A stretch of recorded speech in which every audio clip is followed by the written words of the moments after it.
Dans cette vidéo, nous allons voir l'utilité des boutons de fenêtre qui s'affichent dans cette partie de la barre des tâches. Alors, moi, j'ai pour principe de ne pas épingler de boutons, qu'on appelle communément des icônes, pour lancer les applications dans cette partie-là, afin qu'elles soient beaucoup plus claires et beaucoup plus lisibles lorsque j'ai pas mal d'applications, d'utilitaires ou de paramètres de l'ordinateur qui sont ouverts, même l'explorateur de fichiers. Donc, je détache les icônes qui me sont pas nécessaires de la barre des tâches, pour la simple et bonne raison que j'utilise le Quick Launch, la barre de lancement rapide, pour lancer mes applications. J'ai expliqué dans une vidéo les différentes façons d'ouvrir ces applications, comment ajouter cette barre de lancement rapide, ce Quick Launch, dans la barre des tâches. Donc moi, par principe, je détache ce dont je n'ai pas besoin de la barre des tâches. Alors, je garde l'explorateur de fichiers. J'en aurais pas vraiment besoin non plus, mais je le garde en fait pour la simple et bonne raison que parfois j'y accède par ici. Lorsqu'on l'ouvre, voilà, on arrive donc dans cette partie de l'explorateur de fichiers où on a nos bibliothèques. On a également aussi les fichiers récents. Bon, ça, on peut les supprimer. On verra plus tard comment. Mais je l'utilise rarement parce que j'ai mis dans mon accès rapide du menu démarrer, j'ai mis les boutons qui me permettent d'accéder à mes différentes bibliothèques, et il y a bien sûr l'explorateur de fichiers qui se trouve ici. Voilà, donc en ce qui me concerne, j'ai fait le ménage ici. Maintenant, justement, puisqu'on parle de l'explorateur de fichiers, je vais ouvrir mes documents. Et ici, je vais ouvrir un fichier Excel. Voilà. Donc, on constate que sous mes boutons, il y a ce petit trait. Alors, il peut être de différentes couleurs. Tout dépend un peu du fond d'écran ou des choix que vous avez fait pour la couleur des textes d'icônes, etc. Ici, c'est simple dans la mesure où je n'ai pas beaucoup de fenêtres ouvertes. Par contre, si je réduis tout, je n'ai rien sur le bureau, mais ces petits traits m'indiquent que des fenêtres sont ouvertes.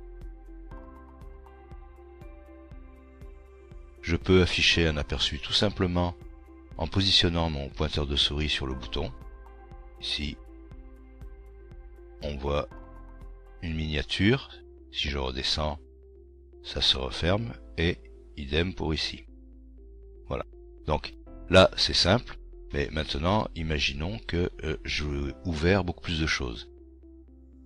Dans ce cas-là, je suis dans mes documents. Je vais également ouvrir un autre fichier Excel. Par défaut, c'est celui que je viens d'ouvrir qui s'affiche. Et ici, on voit que le trait bleu est divisé en deux.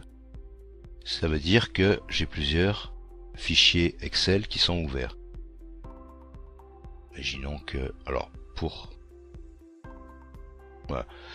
afficher le bureau, je peux cliquer aussi ici dans le petit rectangle là tout à fait en bas à droite de mon écran.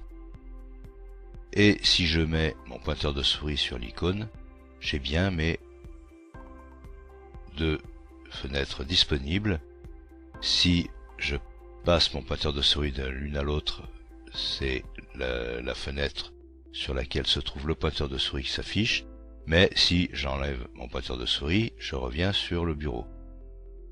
Si maintenant je veux afficher une des fenêtres, je vais tout simplement cliquer à l'intérieur. Et là, si je retire mon pointeur de souris, la fenêtre reste affichée. Je peux également fermer une des fenêtres tout simplement en cliquant ici sur la croix. Voilà, là ma fenêtre est fermée. Je vais à nouveau ouvrir ce fichier. Donc j'ai bien ici mes deux fenêtres. Maintenant imaginons que je veuille créer un nouveau fichier. Je vais passer par nouveau. Fichier nouveau. Là j'ai un classeur Excel vierge. Je vais créer un nouveau classeur. Si je positionne mon pointeur de souris, j'ai bien mes trois fenêtres et je peux passer de l'une à l'autre tout simplement en cliquant sur la miniature. Lorsque j'ai terminé, alors ici je vais saisir n'importe quoi. Voilà. Lorsque j'ai terminé, je ne suis pas obligé de fermer les fenêtres l'une après l'autre. Je peux tout simplement faire un clic droit ici sur le bouton et cliquer sur fermer toutes les fenêtres. Et bien sûr, comme je n'ai pas enregistré ce fichier,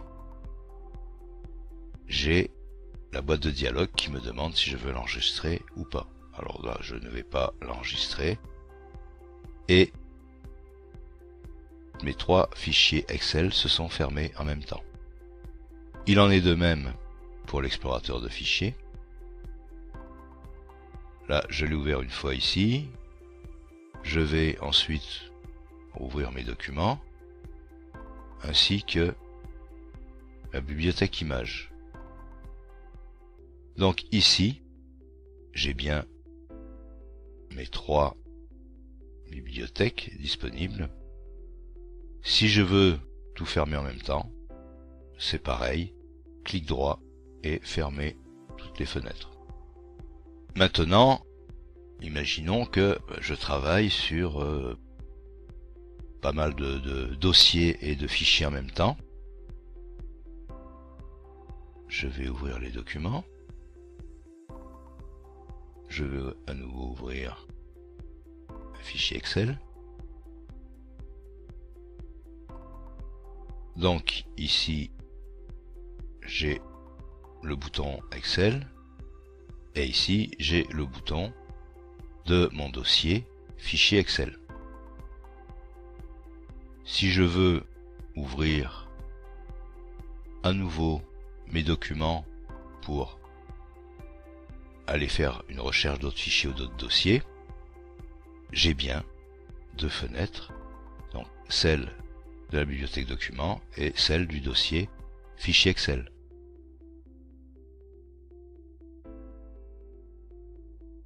Je peux également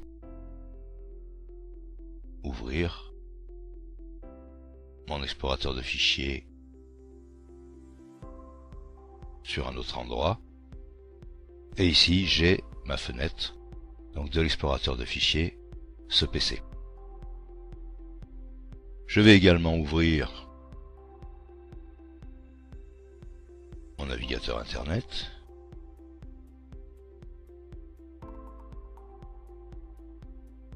Ainsi que LibreOffice. Et là, j'ouvre mon fichier Writer. Donc, le fait de mettre le moins d'icônes possible ici pour lancer les applications, ça permet à ma barre des tâches d'être beaucoup plus lisible et de voir rapidement tout ce qui est ouvert, du moins les applications qui sont ouvertes. Je pourrais aussi également, vous allez voir, ouvrir les paramètres. Et à ce moment-là, j'ai le bouton des paramètres, je sais que c'est ouvert.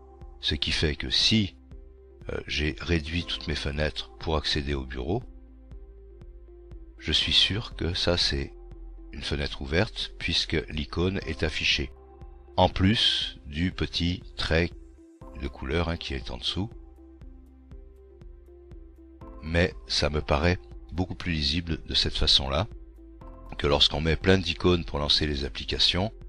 Après, il devient compliqué de savoir ce qui est ouvert et ce qui ne l'est pas. Comme ceci par exemple, où il faudra que je mette mon pointeur de souris sur les icônes pour voir ce qui est effectivement ouvert et ce qui ne l'est pas.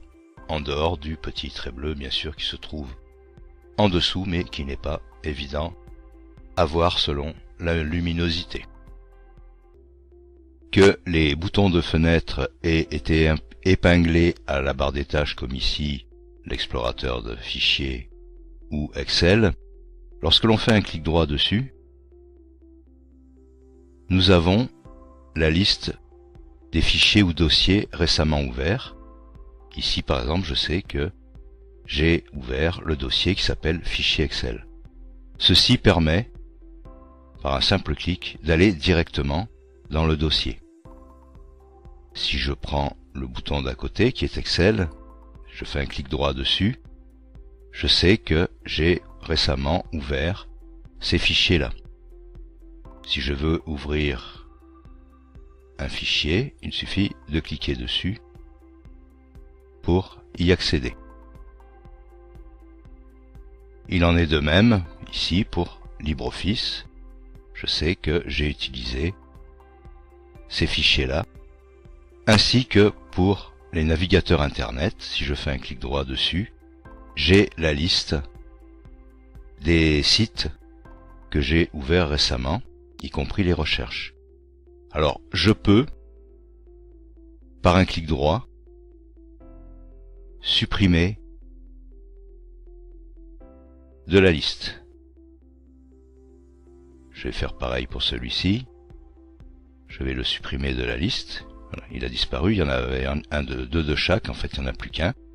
Si je veux maintenant ouvrir un site, j'ai juste à cliquer dessus pour ouvrir le site. Vous voyez qu'il s'ouvre dans un nouvel onglet. Je garde ma page de démarrage accessible. Il en est de même pour les boutons qui sont dans la liste des applications. Si je viens ici sur LibreOffice et que je fais un clic droit sur LibreOffice Writer, j'ai également la liste des fichiers récents. Si je retourne sur Mozilla Firefox, si je fais un clic droit, j'ai également la liste des sites récemment ouverts. Si, pour des raisons de confidentialité, je ne veux pas que ces sites, ces fichiers ou ces dossiers apparaissent dans la liste des fichiers, dossiers ou sites récemment ouverts, je vais ici cliquer sur Paramètres,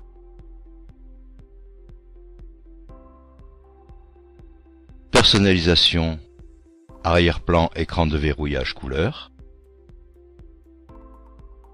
Je sélectionne Accueil et en bas, il y a Afficher les éléments récemment ouverts dans les listes de raccourcis de l'écran d'accueil ou de la barre des tâches qui est activé. Je clique dessus pour désactiver. Je ferme les paramètres et maintenant, je n'ai plus mes fichiers dans la liste où que j'aille, quel que soit le bouton qui est affiché dans la barre des tâches. Si je reprends Mozilla Firefox, le navigateur que j'ai utilisé tout à l'heure, si je fais un clic droit, je n'ai plus non plus la liste, y compris d'ailleurs si j'ouvre le navigateur. Si je fais un clic droit sur LibreOffice Writer,